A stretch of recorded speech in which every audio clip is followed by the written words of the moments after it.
Hi, I'm Michael, and this is Carelifornia. And this week, healthcare had a big presence in the news. The next potential Supreme Court judge has a track record of disagreeing with the ACA.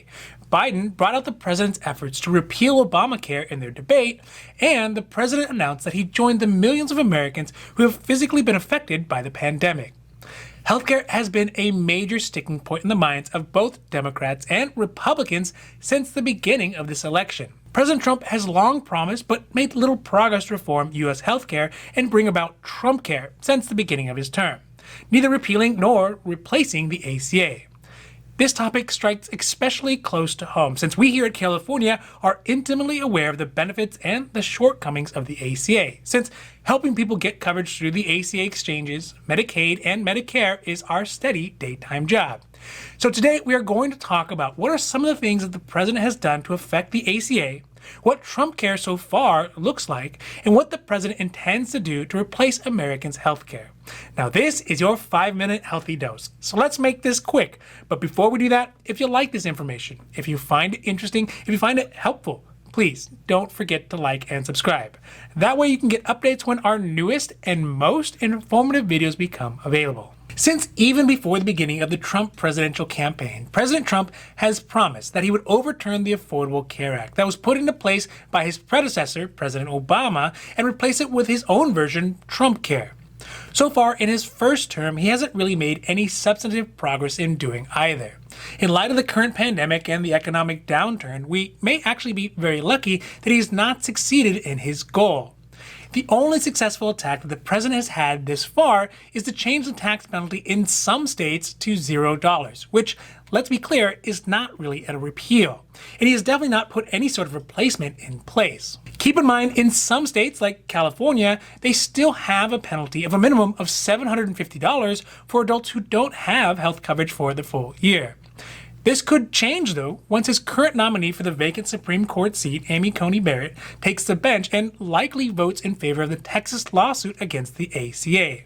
Now, there are a lot of possible outcomes that could come out of this case, but if it is fully repealed in totality, the big question is, what would TrumpCare look like in its place? So far, details are thin on how the president would protect the healthcare of millions of Americans who are currently getting healthcare on the ACA exchanges, expanded Medicaid, and Medicare that have benefited from reforms brought by the ACA.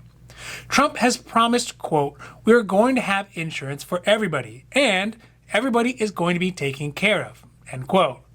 Despite these decrees, at the moment, the only two concrete actions the president has committed to taking is signing 2 executive orders, which are the weakest form of getting really any sort of reform done. These executive orders are meant to help ensure that if the ACA is struck down, Americans don't lose their health care coverage. The first executive order is to ensure that people with pre-existing conditions cannot be denied from health care because of their health conditions. Pre-ACA, this was one of the most difficult things to explain to people who needed healthcare but couldn't get it. For example, if they had to leave work because of an illness but couldn't get coverage by any private health insurance because of their illness, it left them to foot the bill 100% out of their own pockets. The other option was a government-mandated option, COBRA, but it was so expensive because it was the last resort for people who were sick, which made it prohibitively expensive, and many people could not afford it, and it was only temporary.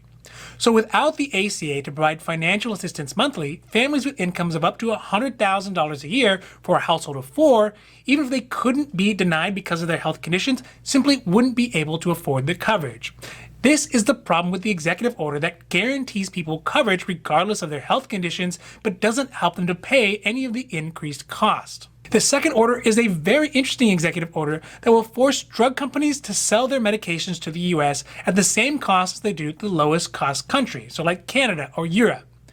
This order will undoubtedly be met with lawsuits and political backlash from the powerful drug and insurance lobbies, which would cause it to either be delayed indefinitely or possibly stopped altogether. So needless to say, as far as healthcare goes in the US right now, there's a lot of things that are up in the air.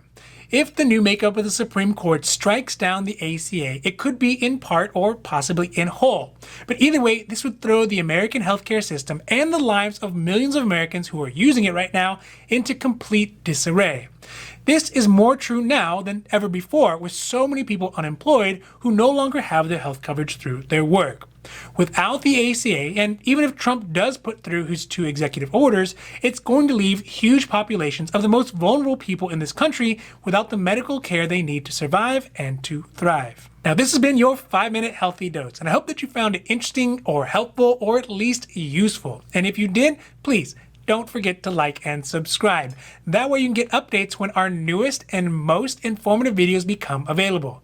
Also, we here at Carelifornia, we know health insurance. So if you have any questions about your health insurance, leave those down below and we'll be happy to make a new video or new post as soon as we can. Now, other than that, I'm Michael and this is Carelifornia, wishing you a happy, healthy day.